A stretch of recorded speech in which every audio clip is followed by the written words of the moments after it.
If 5G is not working on your iPhone in iOS 17, then keep watching this video because today in this video I will teach you how you can fix this issue. Let's get started without wasting any time. First, go to settings menu on your iOS device. Now, tap mobile data services and then tap mobile data options. Next, voice and data. Here, make sure that 5G auto is selected.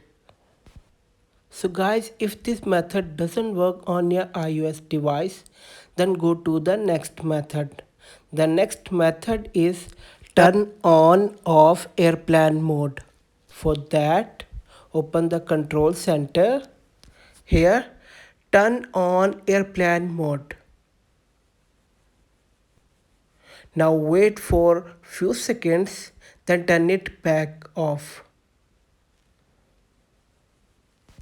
If this method also doesn't work, then try the next method. For that, launch the settings menu and then tap mobile services. Now tap mobile data network. Swipe down and tap reset settings.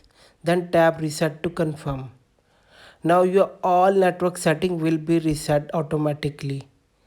That's it. Like, share and subscribe to our YouTube channel. Thanks for watching this video.